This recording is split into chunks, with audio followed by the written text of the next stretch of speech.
What's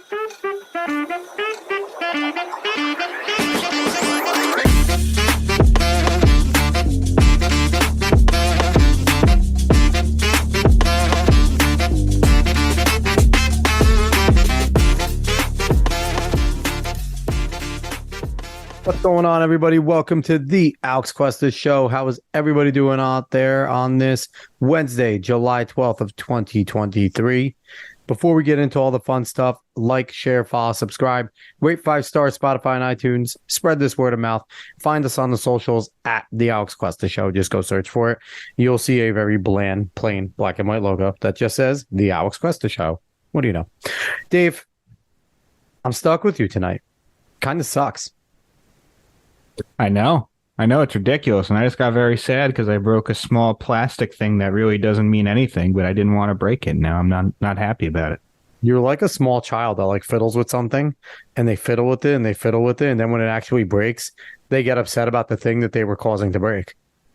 Like that. Yes, that's a you problem. 100% yes, that's very accurate, but it's still annoying that it broke. I'm gonna keep it for a while now because I don't want to let it go. I don't think that's true. I think you will get rid of it. So, Dave, you had your first homeowner issue, and you were really going through it last night. And I actually felt terrible for you. Yeah, pretty bad clog. I literally put 25 feet of auger into my toilet, and that didn't takes seem to giant work. poops. That I don't believe that's what it was. Actually, I believe it was my hair, which I now got a hair trap to make sure it's not that if it is. But yeah, I got it solved today myself, luckily. So I didn't want to pay a plumber. And even if the easy solution that I did with like the liquid stuff didn't work, I was probably going to take the toilet off myself, and just that was going to be my night until this recording. Why are you dumping hair into your toilet? I'm not. It's my shower. That makes sense. You do have a luscious lock of hair that is, doing things over there. And now you're growing your beard out again. I don't know what you're doing with yourself. I need to trim my hair, which I might get our previous hairdresser mother to do that. So well, just don't do it in your shower. No, I won't do it there. Don't cut it in your shower. All right. So this week we have no guest. We were supposed to have one. And, every once in a while, scheduling conflicts happen. Things come up. But I am talking to this guest, and we might get a bonus episode this week. So look out for that.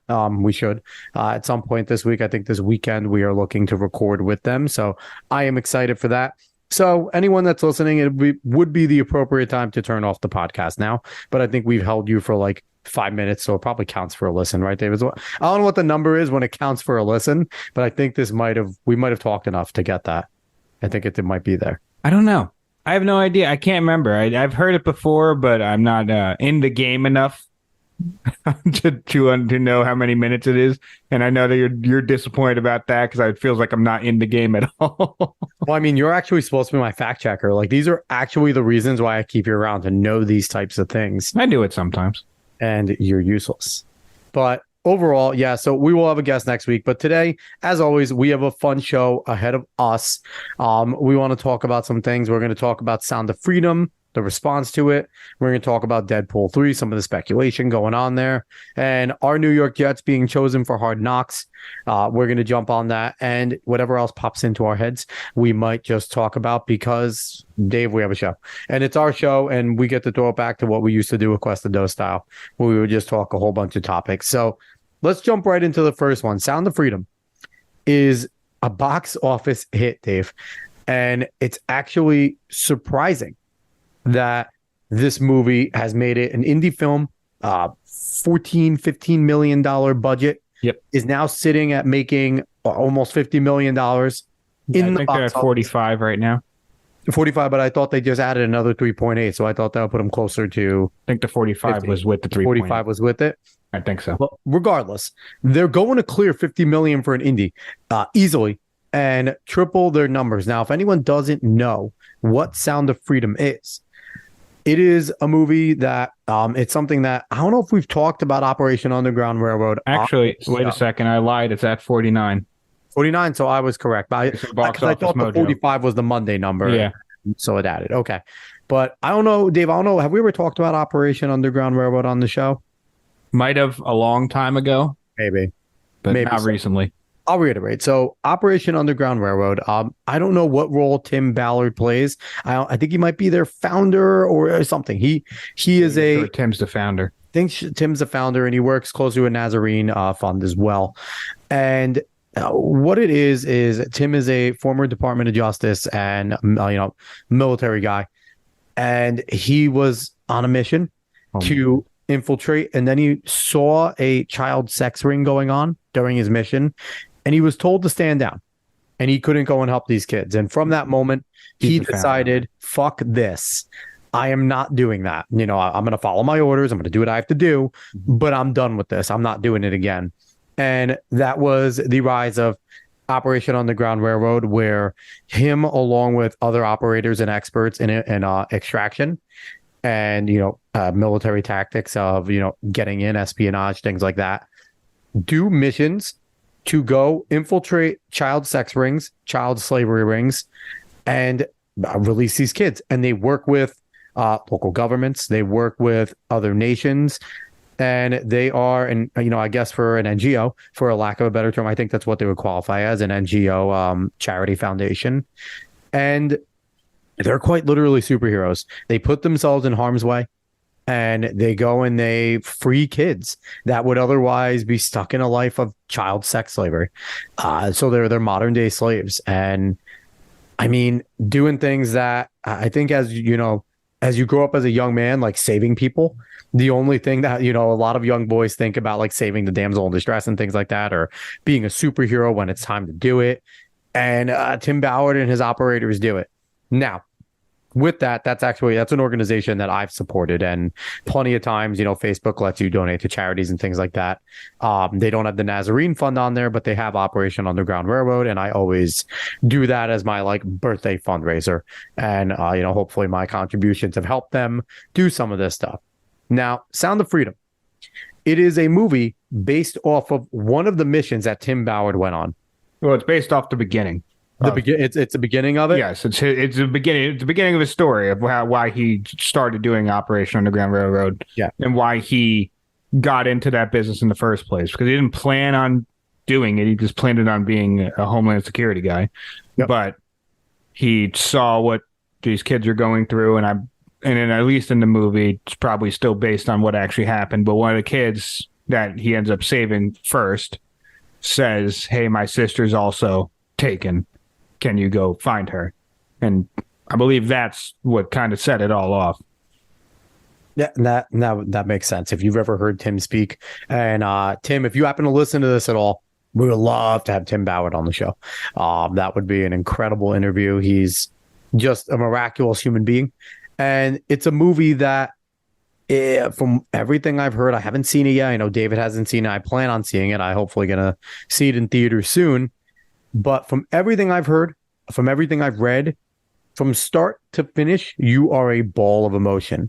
The opening scenes apparently have legitimate videos of children being abducted during the opening credits. And I'm not spoiling anything. I think it's pretty widespread, some of these things.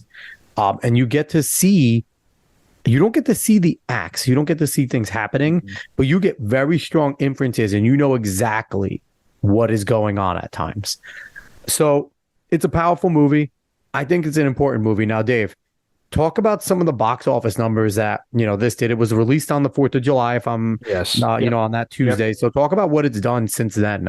We're now sitting at the 12th. So for those that don't know, this, Nick, he said, came out 4th of July, and it actually dethroned Indiana Jones 5 for number 1 on the 4th of July with a $14 million opening, making up its budget for the most part right there in its release day. And being fair to Indiana Jones did have a weekend release, so they were on the backswing of the weekend. Now they shouldn't be losing. They shouldn't be this losing. movie, but just being fair, it's not like they were released at the same exact time and it beat them out, right?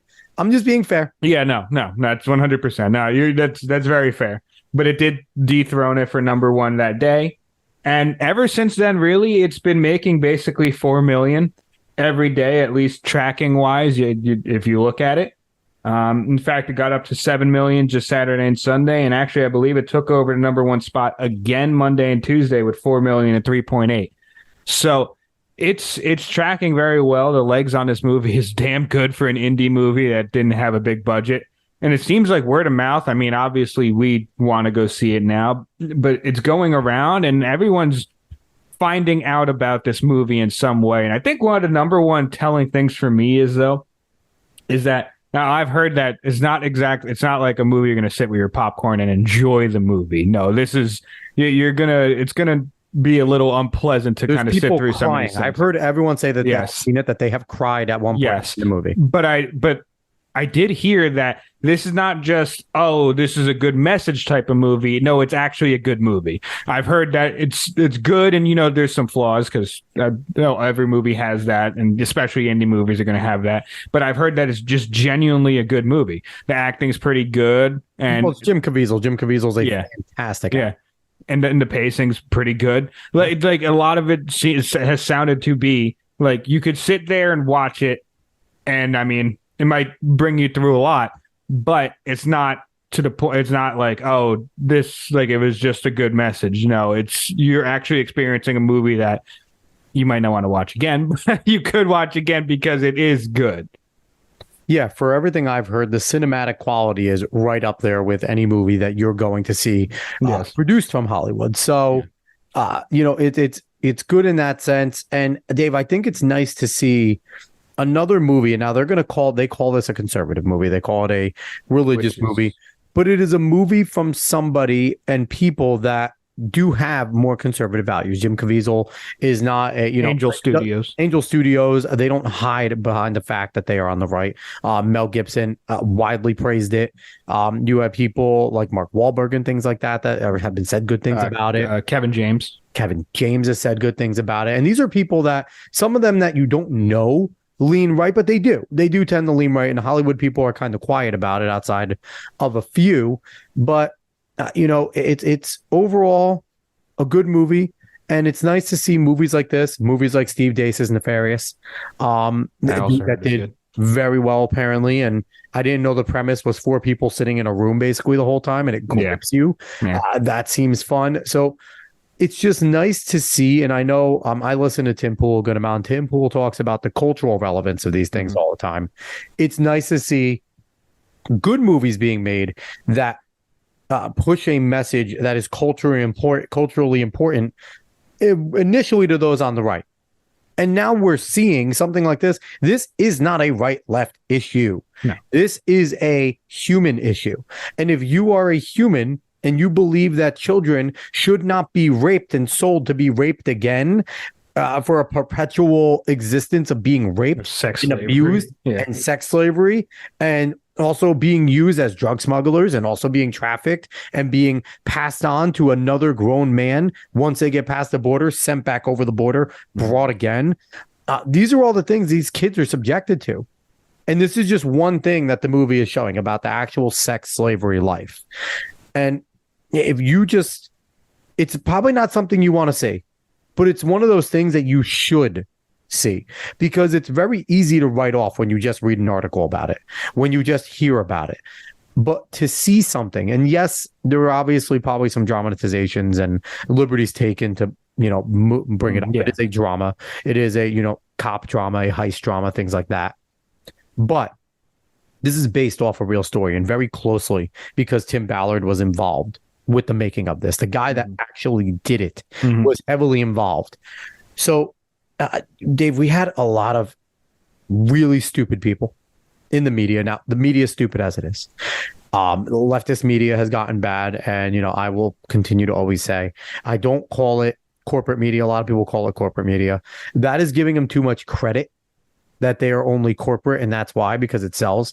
There are leftists all over the media, so I call them leftist media. And the leftist media has had quite the response, Dave. Yahoo Entertainment wrote an article today by E.J. Dixon, living up to his name. It's a Rolling Stone article, actually. Rolling Stone, there we go. This is great. Why anti-trafficking experts are torching Sound of Freedom.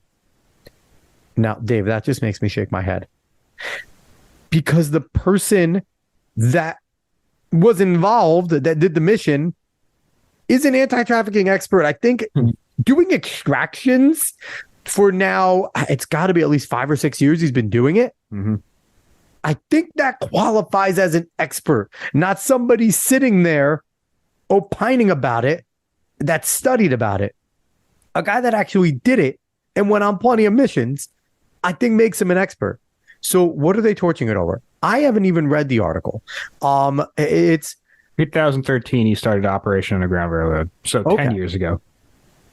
Okay, so it's ridiculous that literally been in 4 different group texts about the damn movie, says Aaron Albright, an attorney who has worked in anti-trafficking space for 15 years, blah, blah, blah, blah, blah, blah, blah. The movie is grounded in a sensational perspective of what child trafficking would be rather than reflecting its grim reality. So here's a woman who apparently has worked in that space, and what she's worried about is not the message being sent across about the evils of child sex trafficking, but the fact that it wasn't real enough and that it was sensationalized the movie. That a movie, which is hilarious, a little bit people are crying in the theater. and her caring less about how bad it is and more about ridiculous. Like another one. Let's see. A representative of Angel Studios did not respond to a request. However, in a blog post on its website, acknowledges biological detail that took creative liberties in depicting the different methods of child trafficking. So, yeah, they admit to it. Okay. They made a movie. Let's see. What does somebody else say? Post reads, understanding, blah, blah, blah. It's ridiculous. It is just very weird. It's very weird how it seems like there is a full force kind of attack on the movie for some reason. Now, you could have a plethora of reasons. I don't necessarily need to go over why some may want to attack this movie. But yet again, from what I've heard, there is no political messaging in the movie. There is nothing where they try to bring up any political nonsense. It's all QAnon. Which, yet again, very funny because the QAnon craze started 4 years ago, something like that. And this movie was Pizzagate started. And this movie was done like 5 years ago? 6 years ago. It's been done. It's just been in like not production, distribution hell for a while. Dave, so, this is a good one right here, real quick. I gotta say, Teresa Heuser, CEO of the National Children's Alliance, gave a quote.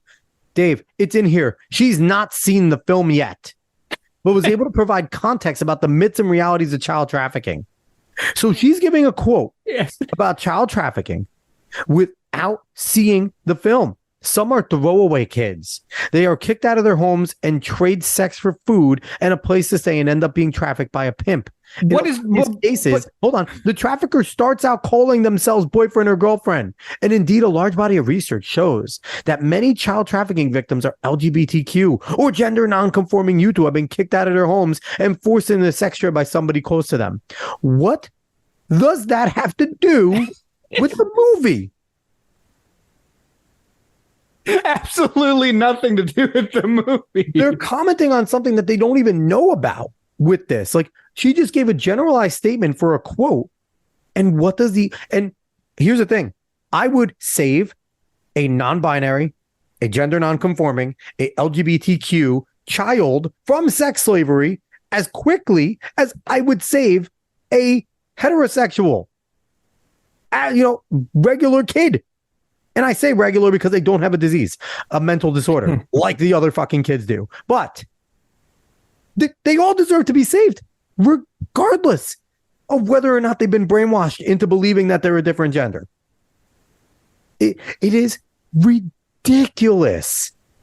It is ridiculous. Oh my God. Oh, this psycho kept going.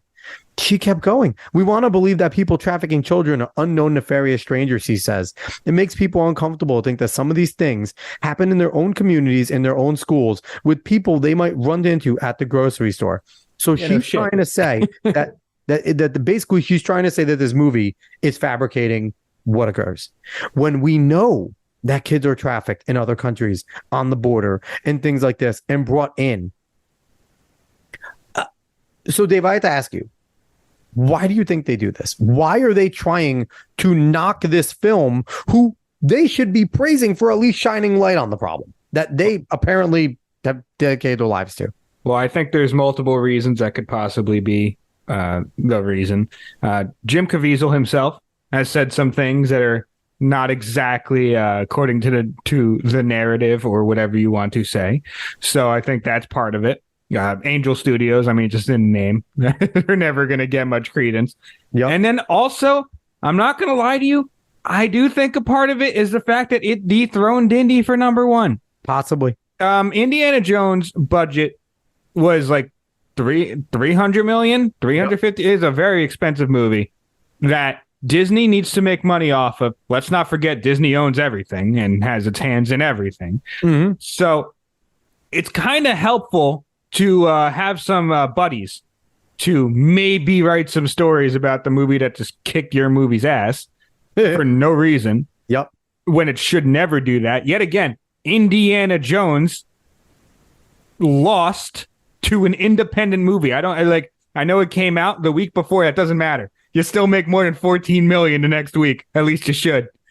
But it just showed. But I think that's a part of it. I definitely think that's a part of it. I think Disney having friends and was most likely going to lose money on Indiana Jones might have gotten a little help writing some pieces about Sound of Freedom.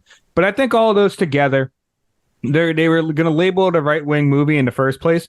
I think the presence that it now has and the word of mouth getting around, it's just they're doing the attack they were probably going to do. It's just a lot more force than it was meant to be. Certainly. And, when I read a little more of the article, they just continue to basically say that what goes on in the film isn't real. It's not the way kids are really trafficked. It's mostly done in the home because of their sexual orientation, because they're poor, because of political strife. Like, they're sitting there and basically saying, for a lack of a better terms, that what you are going to see on the screen is a lie, which isn't true either, because there is no one way that kids are trafficked. There is no one way. There is no set way that kids are trafficked. They are children. They are helpless. They are easy to take. And it's done in all sorts of ways. So bottom line, what Operation Underground Railroad does is they find people that need it. They hear about it and they go and they help. That's it. It's a tip. They get a tip and they go, they research it. They canvass it and they go and they help. So it's not surprising. It's not surprising, especially from a group of people, Dave, that support pedophiles. A group of people that support pedophiles, because anybody that writes this is probably heavily on the left, a leftist. And leftists are the ones trying to change the name pedophile to MAPS, minorly attracted persons. So if you support the LGBTQ plus, that plus includes MAPS, you're supporting pedophilia, whether you mean to or not. That's kind of guilt by association there. And these types of people are the type of people that would probably say that Prince Andrew's a swell guy that just made a mistake, or that we really don't know what went on in Epstein Island. We can't all be mad. We don't know. I'm making assumptions, but I'm also saying fuck these people that decide to write these type of articles, because they deserve nothing but that. Yeah, it's just ridiculous. And it really is showing how, I mean, they still have impact, obviously, but it really is showing how much impact that they've lost, because there's so many people. I guarantee you look up any of these articles on Twitter, basically all of them are ratioed.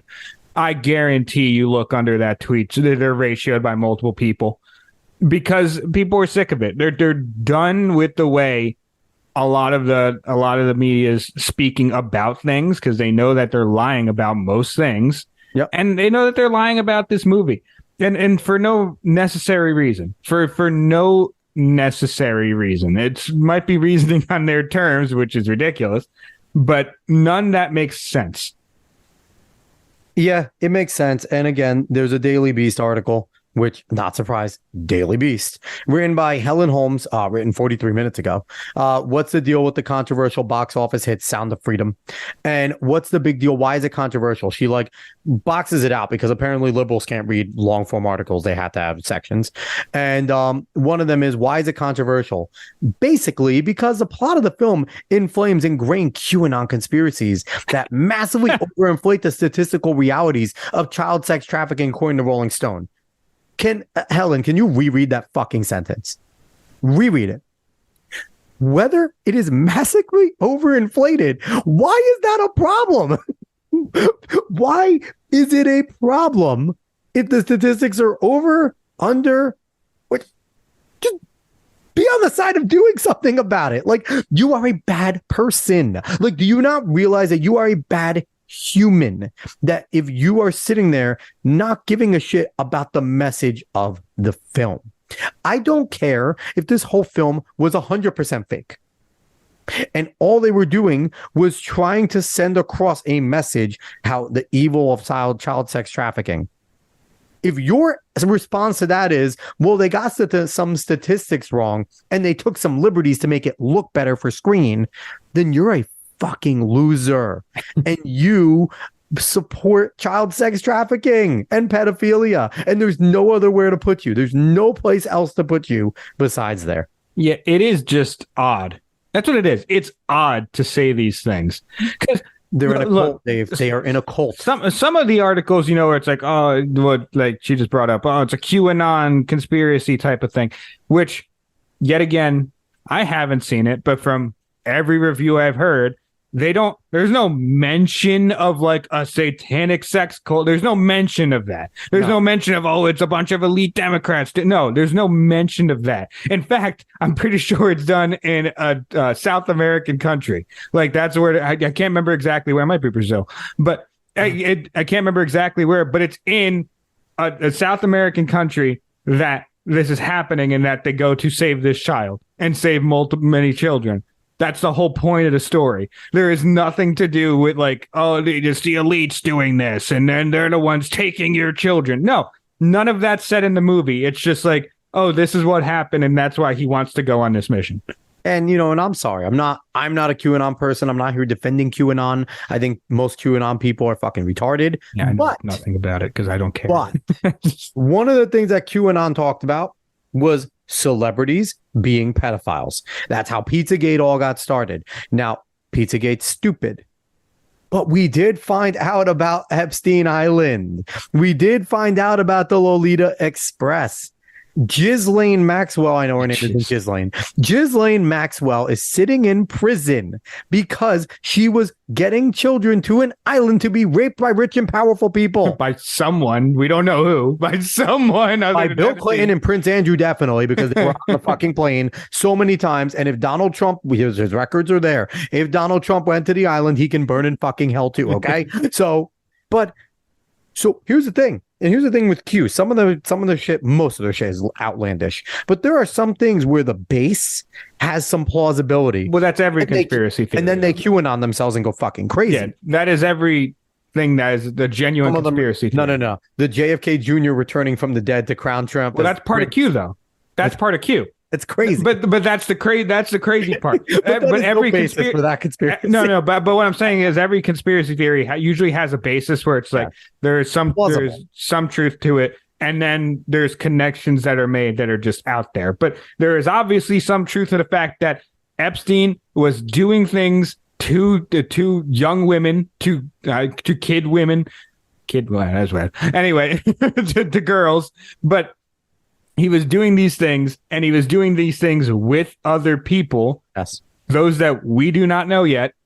We're not allowed to know, apparently, because exactly right now, there are people sitting in Congress that would be on Ghislaine Maxwell's list because they sat there for 50, 40, 30 years. They all knew who this guy was. They all rub elbows at the same place. And you have to question any representative from each side that ever votes against this. And the fact that I question all of them, that there has not been a bill brought up daily to force the records of the direct flights to the island. I question every single one in there. They all need to be primaried and kicked out. But that's the thing is, if you're just a reasonable minded person, you could say, yeah, no, it's weird, it's messed up, and we need to find out what the hell happened with this damn island because that's a genuine issue. And obviously, people go to extremes because they're not getting any answers. So they just go to the extremes of what the fuck they think might be happening. But they're all plausible now because for how long was Alex Jones called a psycho for talking about this exact island? Mm-hmm. I think he even mentioned the Lolita Express. Alex Jones is not always right. Alex Jones has been right about a ton. And if you can't acknowledge that, then you're a dumbass. Right about too Alex much. Jones has been right about a lot. There was the turning the frogs gay was a great meme until we found out that the drugs that they were using to test on the frogs actually turned them into homosexual frogs. So he was right about the most ridiculous meme that is made about him. But I'm going to give credit where credit is due, Dave. I went in and I found this fact check article from Newsweek. And normally Newsweek and fact check, when it comes to anything conservative, always leads to a really dumb conclusion. But they did not this time. So the fact check was, did Disney own Sound of Freedom's rights? Because that has been going around. A lot of conservative places are talking about the fact that Disney had it. They sat on it. They didn't release it. Angel Studios bought it up and it got made. So the fact check. No, it was Angel Studios. It was Angel Studios film in the first place. It was under Fox. Yes. When Disney bought Fox, that's when they got the rights to it. And then they just never put it out. I also read that Angel Studios tried to put it to Amazon, tried to put it to Netflix. They put out feelers. They try to get them to distribute it. They both said no. They just said fuck it and made it themselves. Basically. So the fact check was going around to see whether or not that was true. And all things, they go through the whole thing, but their fact check ends up with saying the ruling is that it was true. Disney had it. Yeah. They got it in 2019 when they acquired it when they acquired Fox, and they sat on it. One of the representatives said that, the timing was bad when they wanted to release it. COVID hit. And he was quoted at saying, let's see, they said the timing was perfect. They believe the movie would have come out earlier. Don't think the audience was ready. Right now, there's advertisement for this film, but on the wrong side. Every day, there are these atrocities happening in the news everywhere. Children trafficked, sexually abused children all over the place. And so, basically saying that the distractions going on during COVID would have not done it justice. Are they correct? Maybe that is the correct stance. But what we know about Disney now, they didn't want to release it because they like maps, which are pedophiles. I think, they don't exactly deserve the benefit of the doubt, but benefit of the doubt. No, I think there is an argument that could be said that, Disney themselves as the company most likely aren't going to put out a movie like this in the first place because it is a different theme than what Disney's usually going for. Yes. But also if, timing wasn't right, COVID hit and everything like that, I could see why you wouldn't put it out. But obviously with the way Disney's been acting, it's perfectly reasonable to think the way to say what you said. But, if you want to be as reasonable as possible for why they haven't, you could see the reasons why they wouldn't. No reasonability. They like child sex trafficking and they support pedophilia. Fuck Disney. They've ruined everything that I've enjoyed. Anyway, we're going to jump into something, David, you and I both enjoy and have pleasantly been surprised by how well it has been done. Deadpool 3 is coming out. I'm excited for it. There is one thing I am not excited for, Dave. I heard they're not letting Ryan Reynolds ad-lib this time around. They can't. Why can't? So because of the strike, they technically can't. Who cares? Listen, it's not me. I don't know a crazy amount about this, but because of the strike, I think if he kind of ad-libbed and did things, it wouldn't look good and it would go against a lot of things. It'd probably cause too much of an uproar that they don't want to fucking deal with. So he's not going to be able to ad-lib very much at all. Let's be honest. I don't know if they're trying to do things and they think they might work. Maybe they'll try to find a loophole to try to fucking change shit. But from what I know, he can't really ad-lib very much. Here's the loophole. Hire non-woke assholes, people that aren't assholes. Hire people that aren't woke, that aren't going to do this. A strike is one thing. They're begging to get paid. They have made absolute dog shit films and TV shows for the last decade, outside of maybe Deadpool 1 and 2 and a few, ones. So, you know what, writers? You don't deserve to get paid more. But I digress. We're going to talk actually about Deadpool. So it's been obviously confirmed. Hugh Jackman is in it. Hugh Jackman is in it. He's Wolverine. We're all giddy, Dave, because there was a picture from the set with Ryan Reynolds in the full Deadpool gear, and then Hugh Jackman, who I have to say is looking as jacked as ever, in the yellow with the blue accented Wolverine costume. Yeah. And I'm fucking pumped for it, Dave. Yeah. The only thing is he does have sleeves on. He doesn't have a mask on, but it's just a still from the movie. So obviously I would think that they have the mask on him at one point. They better have the mask on him at one point. I'd imagine they put it on him. Yeah. He might not have the sleeves off, but he should definitely have the mask on at some point. If he doesn't, that is a tragedy. You don't want the hair that serves as the mask like they did in the originals?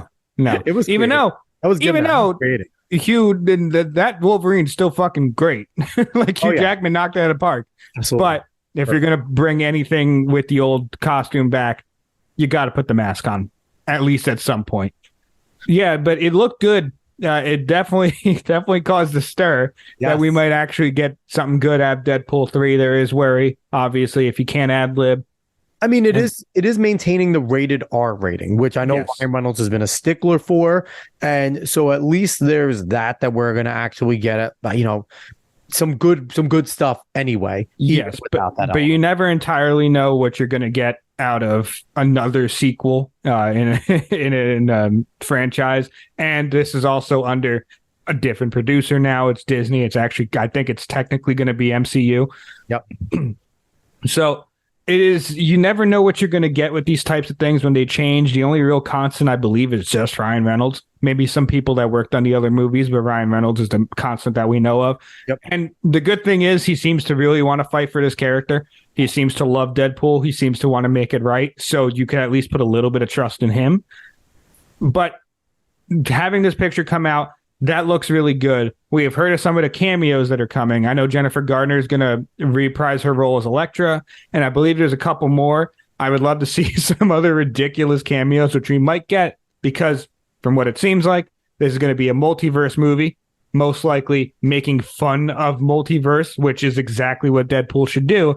And it could be a really, really good time. I don't know how many of them are going to die, because I can expect that to happen, especially like seeing Brad Pitt randomly die as Invisible Man in the second movie. But we should be getting some fun from it. Is it going to be a great movie? I don't know. Is it going to be as good as the other two? Because the first one is fantastic. The second one is pretty good, at least. And in this one, it could be good, especially right now. I think a lot of people are tired of the multiverse stuff. They don't exactly want it, a la The Flash and how it's doing. The box office was box office wise, and now probably going to be streaming wise. Yep. But people don't very much want what's being given out right now. So being able to come out with something that's a good parody, hopefully, in a way, or a good satire, might make him a good amount of money. I believe the first two movies both made 750 million. So this one might be able to make some money. I know the budget's more on this. The budget's more on like every damn Hollywood movie now, but I'm excited to see what happens. I'm not exactly hopeful it's going to be as good as the other two, but I want to see what they can pull out of this. Rumors have Patrick Stewart and Ian McKellen back to reprise their roles as Professor X and Magneto, which you mix that in with, and I think that's great because you have Hugh Jackman there, right? So you're bringing back, his original Professor X and his biggest nemesis being a metal man and a master of magnetism there. And you also know that Deadpool being a dickhead. So this is going to be a riff from like the last two where he's making fun of how there's no X-Men in the giant mansion because they couldn't afford them, and now they can. Yes. And, and last time you saw the new cast, the new Professor X and everything, and now we're getting some old. So there's definitely going to be a play off that. Who else would you like to see?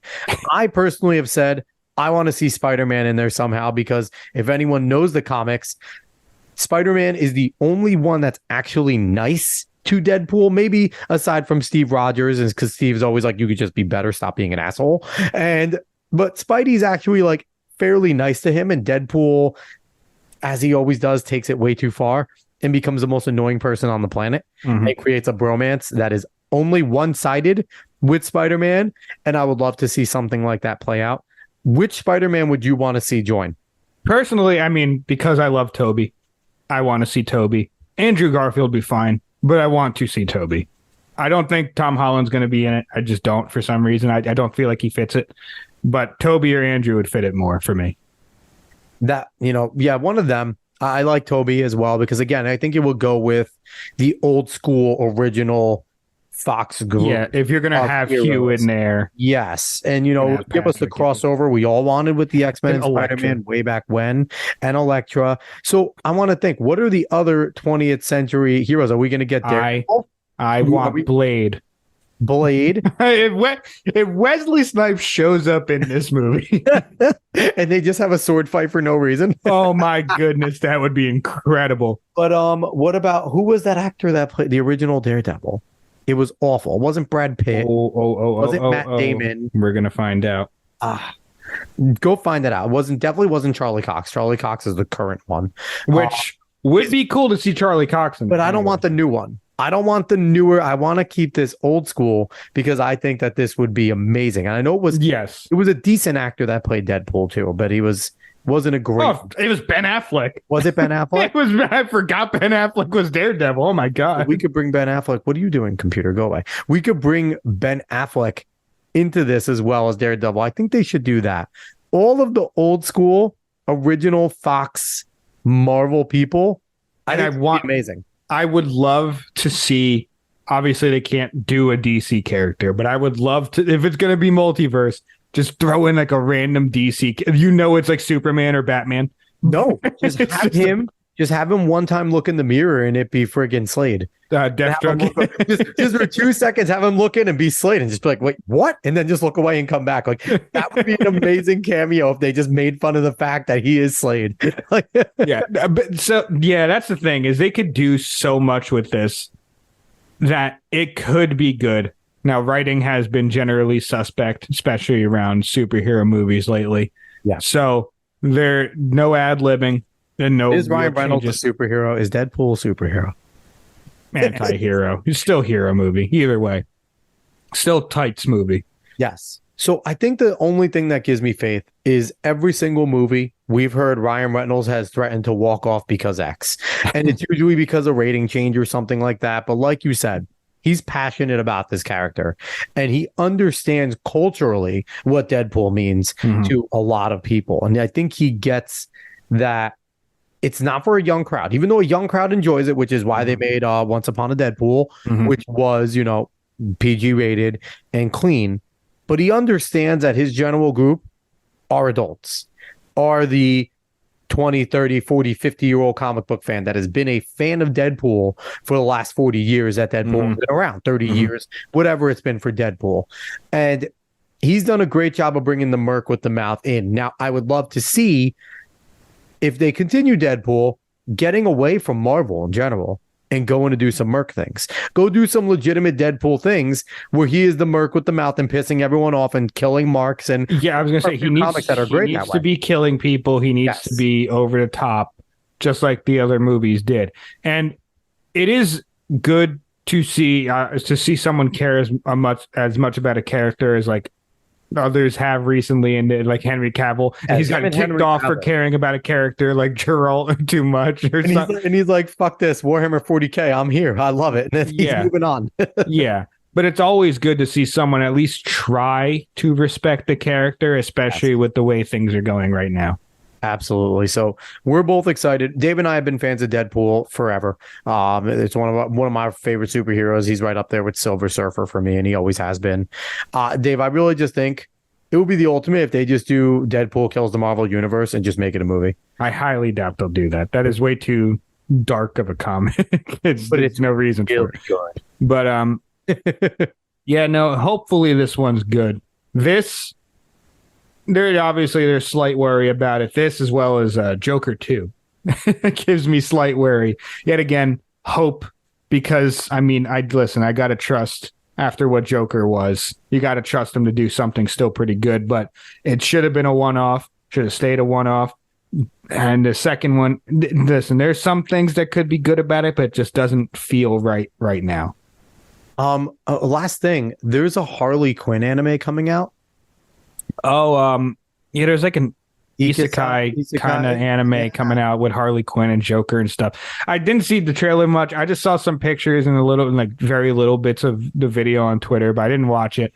I don't necessarily care about it. I'm It not gonna looks lie. exactly like when a Western person tries to draw an anime that doesn't truly understand what an anime is supposed to be and feel like. I mean, listen, it could be good. There have been recent cartoons, not DC or Marvel related, but recent things like Arcane that I've heard was damn good. A Cyberpunk one, which I can't remember the name of exactly right now, which I heard was damn good. I haven't watched them because I'm very bad at watching things, but from all accounts I've heard, both of those series have been fantastic, and those are cartoon. It's not necessarily anime style, but they're definitely animated, and I've heard that they're really good. So I don't know if it's by anyone that has any affiliation with them, but the style seemed close enough that maybe it could have been. Just give us something quality. That's all we want about. Keep the characters in the spirit of the characters, and let's roll. Mm-hmm. So I want to jump to our last thing, Dave. We want to talk about our New York Jets. They have been forced to go into Hard Knocks by HBO and the NFL. I don't know the exact ruling or the exact rules, but I know it's like the bottom tier of the NFL. The teams that finish like in the bottom tier are the ones that are eligible for HBO to pick. I think it's like the bottom third. There's like a number there for HBO to pick to be on Hard Knocks. And other teams rumored, but then it became heavy that since the Jets got A-Rod, Aaron Rodgers, that HBO wants him. Yeah. Dave, what do you think? Are you excited? I'm going to watch it. You're going to watch it. Are you excited to see Hard Knocks? So I believe the rules were like bottom third. It was a bottom tier teams. Yeah. From standings wise, and hasn't been on Hard Knocks in a while. I can't remember the exact years, but it hasn't been on Hard Knocks in a while. And really, I think it was only like the Jets and the Browns that could have been forced to do it. So usually the same 6 teams. Yeah. So we got it forced upon us, and obviously the Jets didn't necessarily want to do it. Otherwise, they would have accepted it in the first place. But we got it forced upon us, and I'm not really mad about it. I believe. Oh, I can't remember who it was. I don't want to get it wrong on Twitter. But they said they had said that, for all the talk about it being a distraction. Damian Woody. It was Damian Woody. Yep. For all the talk about it being a distraction, it was not a distraction when the Hard Knocks came to the Jets, 10 years ago? Yeah, he said they blend in. He said the NFL. Yeah. He said they're in the background. They don't say anything to just blend in, and they get their footage. And he said just go and have fun with it, because that's what they did. They had a great fucking time. And it's the most memorable Hard Knock season ever. Absolutely. When people think of Hard Knocks, they think of Rex Ryan and the Jets when we had it. So fucking snacks. Exactly. So I'm fine with it. I can feel pretty good about it not being a distraction in that manner. And honestly, with the way I've heard things of coming out of camp and the way they were working out, I don't think they're going to allow it to be a distraction. Yeah. So I'm excited to watch it. We'll be able to see what comes out of it, and it would be awesome to be able to go to the playoffs again after a Hard Knock season. And the thing is, too, maybe before every single media team around football and things, they do their own little docuseries. They are constantly around with their cameras, doing little mini interviews as the players walk out to practice, like all over Instagram, TikTok, whatever you're on. You can see these things. So it's not like these pro teams aren't faced with their own internal media all the time anyway. So adding the NFL media, I mean, they're pros, right? They're pros. They deal with media, and especially New York pros, they understand media. They understand what they need to do, how they need to do it. So the distraction angle, I think, is a dumb one. I don't think it's a distraction. I just don't think the Jets wanted to be on it because they didn't want to be on it. They did not want to be on it. And funny enough, I think part of the reason they didn't want to be on it is because One Jets Drive has done so well. Yes. That they kind of wanted One Jets Drive to keep going with the way they're doing their episodes and their propaganda, but that's not going to be a thing with Hard Knocks. I was going to say, are they allowed to do One Jets Drive? I don't believe they're going to be able to do it with Hard Knocks filming everything. Which sucks because Flight 23 has been fantastic. It's been very good. They have great interviews, and I mean, I like it better than what the Hard Knocks is amazing, but this is very similar, Well, and it's personalized. and it's told, yeah. So we'll see.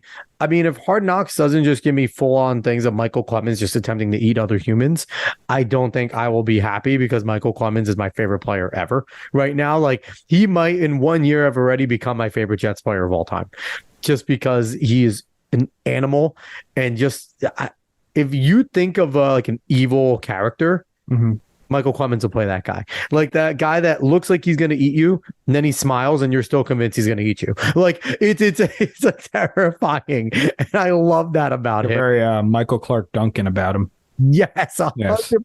Yes, 100%. But you know, we've talked about the Jets plenty of times on here. If you can't just sit back and enjoy the season with Aaron Rodgers, with the way this Jets team is set up, just sit back and enjoy it. We get to have a Hard Knocks about us again on one of the biggest times in a while for the Jets. So this has to be the first time that Hard Knocks is coming to be filming the reigning and returning defensive player and defensive rookie and offensive rookie of the year. Well, yes, because they're not supposed to be on the same team. Yes, it's pretty ridiculous that this is going to be a different Hard Knocks, because a lot of the Hard Knocks are down and out teams, everyone fighting, starters are in question. The Jets are a pretty established team outside I think the real story is going to be the offensive line. And it will be interesting to see Mekhi Becton and his mental challenges. It'll be interesting to see Vera Tucker and how he comes back, Dwayne Brown and his shoulder. That's going to be my storylines. Is going to be our offensive line. What's Max Mitchell going to do? Max Mitchell going to do for a stint.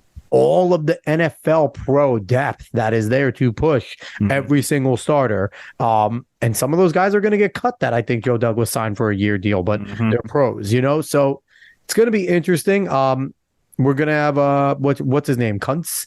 The tight end we picked.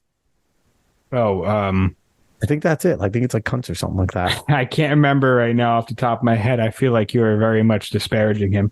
I think it's something very obscene that we could say now. But it will be interesting. It'll be interesting to see Sauce Gardner and his personality with DJ Reed and all those types of things. So I'm not mad about it. I'm not. What'd you say? It'll be a ton of fun. Yeah, I'm not mad about it, but we'll see. No, you're right. Zach, Kuntz, right? It's probably Kuntz, but Kuntz. It's Kuntz. Good thing. Yeah, from ODU. Yeah. Yes. Yeah. Old Dominion kid. Athletics off the charts, apparently. So we'll see what he becomes. Dave, who do you think is going to be a standout on the show? Sauce. Sauce is going to have a lot of screen time. He's going to have a damn good amount of screen time. Him and A-Rod are going to have a lot of screen time. And they're definitely going to be standouts. There's going to be things from there for them. Dark horse-wise, actually now looking at the draft class, I think the running back that we picked up, Izzy from Pittsburgh, mainly because I can't remember how to say his last name, so I'm going to say Izzy. Yeah, but I think he might be able to stand out because, I mean, just his ability is insane. Yeah. So to be able to have someone that's a home run hitter, as Joe Douglas likes to say, and I mean, he'll probably just be a lot of fun to talk to. All of our running backs seem to have a lot of great personality. So he might be a dark horse to really stand out. I think a standout person from a storyline perspective is going to be Denzel Mims again, because Mims is going to be on the block all camp long. He is one undrafted wide receiver having a really good camp away from being cut, because so many people in front of him now. With Lizard and Davis essentially playing his position, you know, no one's dethroning Garrett Wilson. So you're looking at him as 1, 2, 3, 4. He's the fifth man. And there's always some undrafted kid that comes out and wows people that can return kicks and do things. So I think it's going to be real interesting to see what happens with Denzel Mims. And Denzel Mims is an absolute Jets fan favorite. For whatever reason, the Jets faithful loves him, and he's done nothing but fail. And it's fair. And, you know, I like Denzel Mims too, but he has quite literally done nothing but fail as a Jet. And so I'm rooting for him. I think we all are. It's going to be interesting. I think Quinn and Williams is going to surprise us with the personality. I think.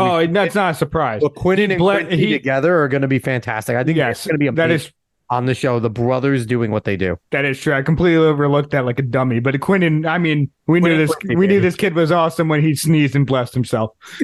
Yeah. He's bless you, thank you. Like that's we knew Quinnen was going to be great when he did that. I mean, I hope the signing drama doesn't go into the filming of Hard Knocks. Yes. I want them to be signed. I don't want any of that extra drama because I don't want any nonsense of, well, look at the Jets. They're back to being a circus. They can't even re-sign a top. None of that dumb shit. So I'm excited for it. I'm still cautious because what can go wrong will go wrong. We are the Jets. But yeah, we'll see. It should be fun. Max, I'll be glued to Max every week. HBO. It's Max. HBO Max. I'm going to watch Screw them and their dumb name change. I'm going to watch Max with the little HBO circle in the middle of the A, so you know HBO's still involved. Fucking stupid. Why merge? Why make Cinemax the dominant one? No one cared about Skinemax. I don't know. Just want to watch softcore porn at 11. Like, I don't know. All Cinemax's value was. HBO is the big one. It's some weird stuff. That's a weird merger. I do want to bring up, while we're on sports, though, recently in the UFC, if you missed the recent card, find a way to watch it. It was absolutely fantastic. I believe there were like 4 or 5 first-round finishes in the card overall. And crazy. The main card had some ridiculous wars and upsets. Dricus du Plessis beat Robert Whittaker in the first round in a TKO, which is incredible. Yep. And we're going to have him versus Izzy for the middleweight belt, which I think that's going to be a fun fight. Yes. I think it's actually going to be a really good fight with how unorthodox du Plessis is.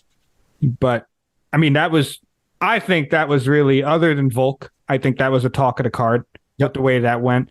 But Alexandre Pantoja beat Brandon Moreno by decision. He controlled a good amount of fight, even though it was an absolute war. It was a fun as hell fight to watch. And I mean, I'm not happy Moreno lost. I love Moreno, as do a lot in the community. I think Moreno gets it back. He might be able to. I don't know if they're going to do the rematch. They could. I don't know if they will because they did so many with him and Figueiredo. But either way, I think Pantoja won some people over with his story. I don't know if you saw the interview after. No, I didn't. So he had in his post-fight interview, he said it himself that his mother raised him, and I can't remember if he said siblings or not, but his mother raised him all by himself. And then he said, "Are you proud of me now, Dad? Are you proud?" In the cage. It was a very emotional moment. It was actually pretty amazing. Yeah. But before I touch on Volk, I do want to touch on the other war that happened in the main card, which was Dan Hooker versus Jalen Turner, which, yet again, watch that fight. I'm not going to say who wins, but I will say that Dan Hooker actually got a broken arm and a broken orbital during that fight, and it went to a decision. So I'm going to tell you that incredible fight, but finally to round it off, Alexander Volkanovski, pound for pound number 1. He beat Yair Rodriguez in the 3rd round, I believe, TKO, and it was incredible. He dominated. He was able to nullify Yair's very good and very creative striking. Lots of ground and pound in the first 2 rounds.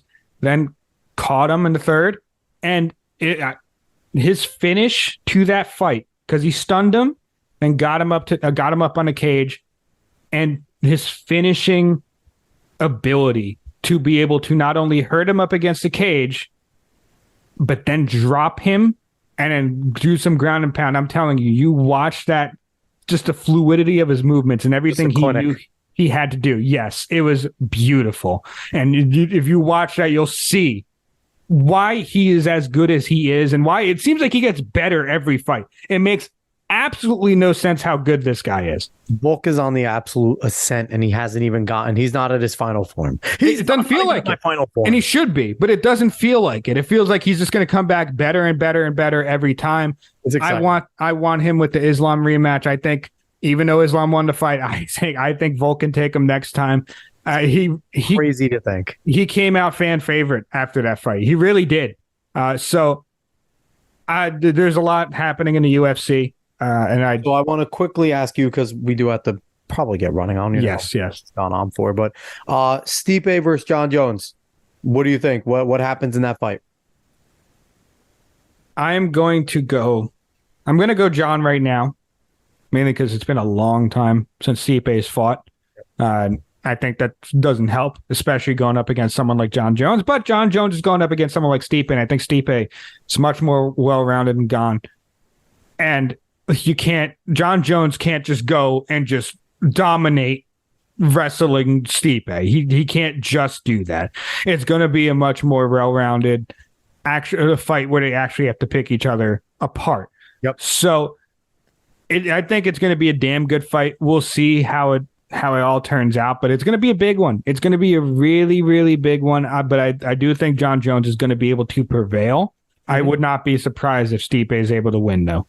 This is a much better matchup for Stipe than Ngannou is, because as much as John Jones does have knockout power, it's not Francis Ngannou's knockout power. Yes.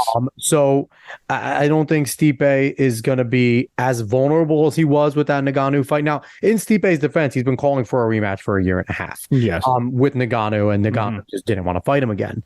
So that's a kind of or UFC didn't want to book it again. Yeah. He's also going off injury after injury after injury. So. Yeah, so it's kind of, there's all that going on. This is not a good matchup for John Jones in a lot of ways, because Stipe is a foil to a lot of the things that John Jones likes to do. Like you said, he can't out wrestle him, because I do think Stipe is arguably a better wrestler.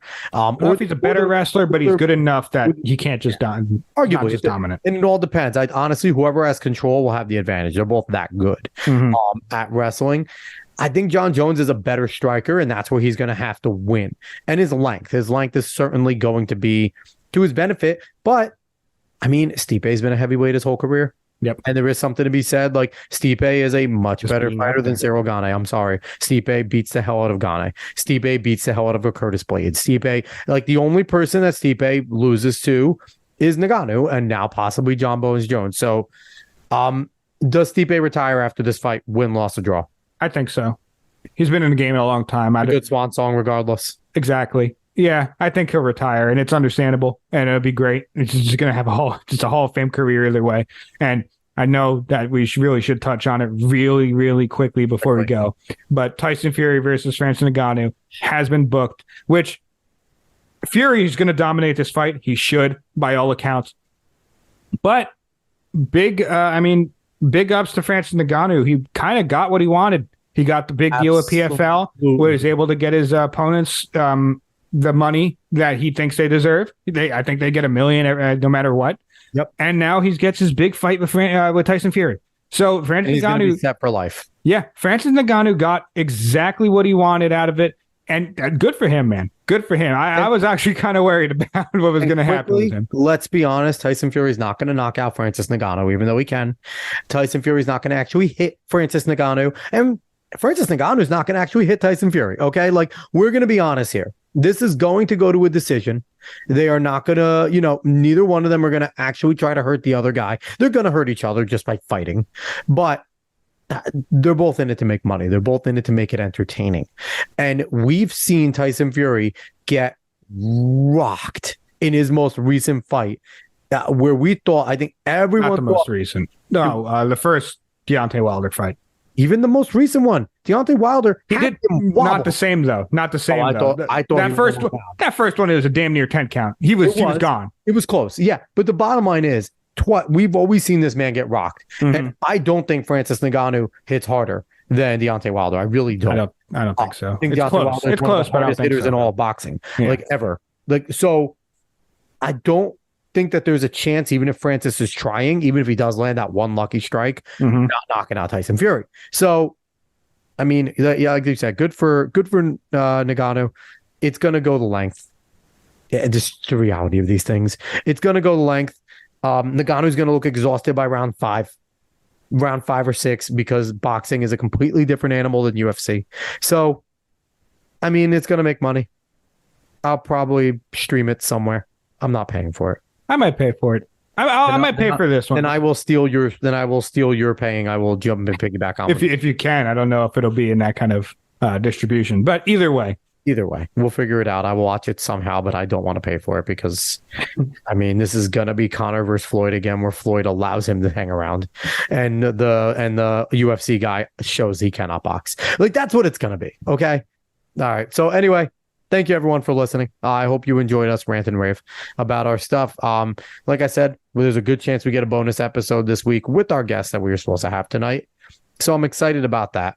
If you like what you heard, like, share, follow, subscribe, rate 5 stars on Spotify and iTunes. Spread this word of mouth. Go look for us on the socials at the Alex Cuesta Show. Dave, anything else before we run away? No, all good. Hope everyone had a fun time with us talking about just anything and everything. Yes.